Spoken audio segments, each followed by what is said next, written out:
Hi everybody, Mady Gomez here. I am in St. Helena, which is right next to Calistoga. This is Napa County, currently covering the glass fire. So just to give you just an update on the latest with the glass fire, this is what I know. So right now the glass fire is currently at 48,000 acres with 2% containment.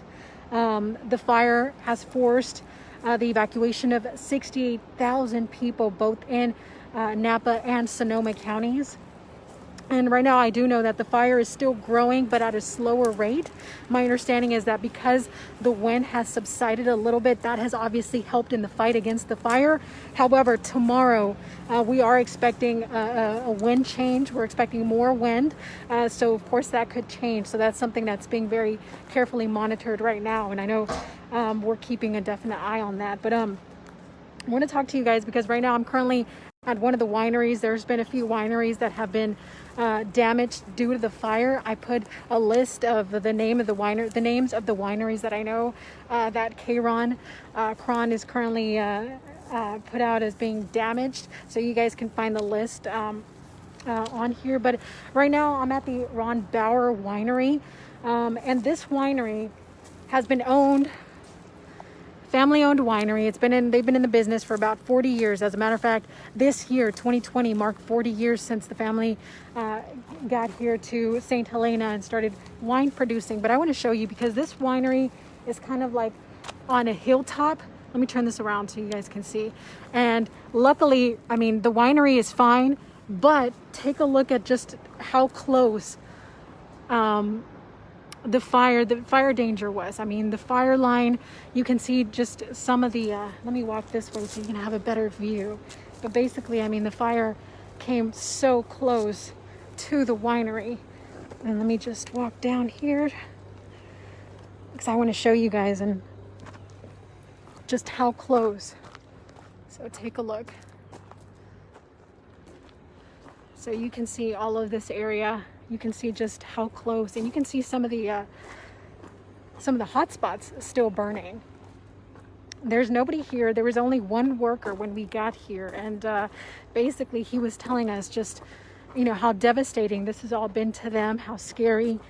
He's not here anymore, but he was here for a long time, saying he was just kind of watching out for things, checking for those hot spots, making sure that everything was still running. Because one of the other things that I wanted to talk to you guys about, obviously the first thing is safety, making sure everybody around here is safe. But another challenge that these wineries are now looking at is if they're still up, I mean, if they're still running, and this is winemaking season, so they've got thousands of gallons that are of wine being fermented. And what's happening now is that obviously in this entire valley there's no power, and a lot of these wineries are running on generators, but generators need gasoline, and trying to get gas to these wineries is one of the challenges they are facing right now. It's kind of loud but I'll take you specifically for this winery. From what I was being told earlier through the worker that was here, he was telling me that they're running on half a tank of gas, and if the generator goes out, they have no power. What will happen is that all those gallons of wine that is currently being fermented is going to go to waste. We're talking thousands of dollars. And in all of this, that's the least important thing we know. To them, they think the same. But if there's a way they can save it, obviously that's going to help them out tons. But like I said, the most important thing is making sure that, you know, everybody is safe, because this is an evacuated area. But I do want to show you what I'm talking about here. Let me turn this around. You can see just how smoky and hazy it is out there. And actually, that right there, that is a generator that is powering up this entire place. But as you can see, there's nobody here. They employ, from what he was telling me, they normally have 40 employees here. And hold on one second. So I'm going to walk you through. I mean, this is where the wine is made. You can see some of those tanks there. Like I said, because of the generator, there is power right now, and you can hear it. But if the power goes out, all of the wine is going to go to waste. And like I said, in the big picture of things, that's the thing that leads winemakers. They just want to make sure everybody is safe. But if there's a way they can save it, of course they're going to try to do their best to do that. So what you're looking at, winemaking process. These are the tanks that hold the wine where it gets fermented. And I do apologize because I'm not a wine expert, but from what, you know, the gentleman was telling me, is, you know, this is it.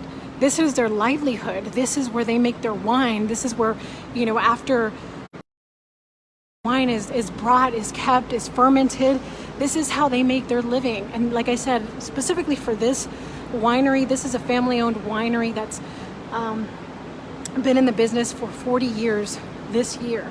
And the fact that, you know,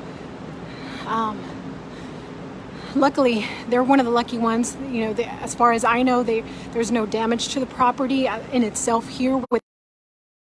Saw most of the acreage around it has been scorched, but as far as the structure here, it looks intact. Normally this would be filled, from what he said, with people. 40 employees work here.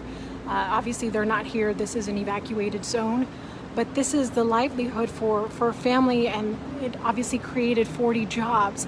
And this is what they're hoping to be able to save. They're hoping to be... Okay, there we are again. Sorry about that. There's some internet issues that we're just looking at, but I just wanted to walk around. Don't want to get too deep in there just because I want to be respectful, but this is what we're looking at. This is a winery that luckily is still, the structure's still standing. Like I showed you, you know, the fire kind of went all around the property. This is a hilltop, so there's fire. It just pretty much scorched the acreage around the property, but the property in itself, from what I'm looking at, has not been damaged. But I just want to show you a little bit more of what I'm talking about. That is the generator right there that is keeping, that is powering up the building. And from what we were looking at earlier, it's only, the tank is halfway full with gasoline. And the biggest challenge, like I said, is right now getting gas up to these areas. That's the biggest challenge for various reasons. One being that, you know, it's being very limited. You're looking at over 500 wineries in this area, and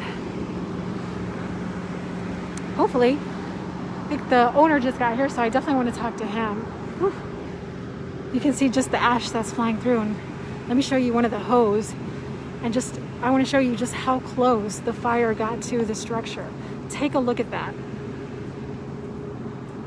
And this is one of the hose that was used to protect the property. So take a look. Hey, how's it going? All right, so I'm going to talk to, hi, I'm Mady. You're the owner? No, I'm the winemaker. Gotcha. We'll be here in a second. Yeah, we're waiting for the owner, but I would love to talk to you. KR? That's right. Yeah, oh, cool. So definitely wanted to talk to you guys. Obviously, the most important thing was keeping people safe. But I know, you know, just talking off to from Renteria, from Jimmy, he was talking about just the importance of keeping that generator going for your winemaking, for the wine that's currently being fermented. Can you? So that's the whole idea. Keep that going. Keep the fire pump going, and And can you tell us, I do apologize, you're the expert, I'm just a reporter. I'm trying to show people, you know, just one of the challenges you guys are facing right now. The most important thing obviously being making sure that everybody is safe. But also, you're trying to keep the wine from spoiling, from going bad, from having to get rid of it. Can you tell us more about that? So when it's fermenting, it produces a lot of heat, and you have to be able to control the temperature. And if it gets too hot, the ferment will stop and stick, and the yeast will die. So we have to keep the refrigeration plant going and keep the tanks cool. We have to keep the electricity on. You need water to make wine, and lots of water. Right now is a very valuable commodity. So we have to go see how much the fire department took overnight from our fire tank. Yes, sir. And hope we have enough to keep our refrigeration plant, which is water cooled as well. Keep the tanks going. The generator serves the company's servers, so everyone's trying to work off site, so the servers have to be up. So it's all these little things you don't think of that make life challenging. It's been a hard 72 hours so far. Definitely. How much wine are we talking about? Like how much wine? It's because it's winemaking season. Yeah, we don't have a lot in tank because a lot of it got spoiled during the first fire of the season. Oh man. So we had smoke tank with grapes. But what we do have is still good, and so we're trying to salvage what we can. And yeah, so I've got my 3 best guys, my maintenance guys, and we'll figure it out. Thank you so much. Thank you. welcome. I know you guys are going through a very challenging time, everybody around here, so thank you. No And I see just how close the fire got to the structure. Yeah, so this was on the first day. This was a Sunday. So this was a D6 cat went off the hill. This was all a backburn because the fire came around the other side. And so they had hand crews here and the backburn back that way and shut it down. But then... And this was you? You guys did this? You guys were protecting? Or was this... fire. Okay, Like, we gotcha. had heaps and heaps of people here. I don't know if you guys were defending the property. We were here helping them work out the lay of the land, so when they send a dozer down the hill, they know where they're going to end up. And then just keeping on the spot fires and keeping our fire pump running because it serviced them with all the water they had. So we had about anywhere from 7 to 9 tanker trucks on site, plus ground crews and helicopters, and it was just a matter of working with them to keep it going. And then we got through Sunday, we left Sunday night when it got really, really hairy, and then Sunday morning it came up this side of the hill, and KR Rombauer is here, and I think 1 or 2 crews, and they just let it burn right up to the building and then put it out.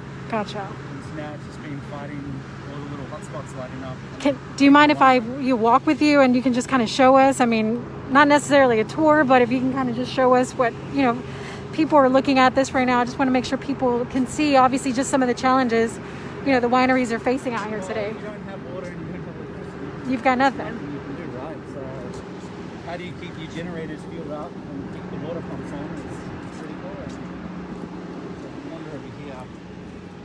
So what are your guys going to be working on being here All now? these tanks are pretty close to finish fermentation, so we'll start draining them off skins or a red wine, and then we'll start faster pressing.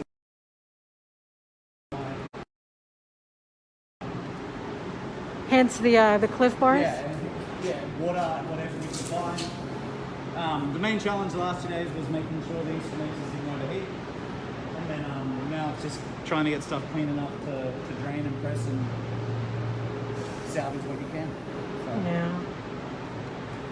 And then it's still the challenge of making sure that it's not tainted, right? That the wine is not. Anything that's left on the vine is done. The grapes, they've all at smoke tank. So if it's in tank, some of the Zinfandel here is from Sonoma County and Lake County, and those have all been relatively unaffected by the first fires. So it's good wine, so we want to keep it. Yeah. Well, thank you so much. I know you guys have a long night, so thank you. Cheers.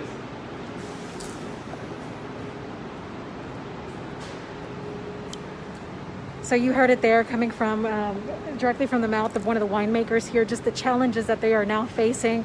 Obviously, like, I've been mentioning in the scope of things, the most important thing is making sure people are safe. But, wineries like this one, family-owned, small wineries, this is their livelihood. This is their livelihood. And like he just mentioned, when we drove trying to get here, you could see just vineyards after vineyards just completely scorched.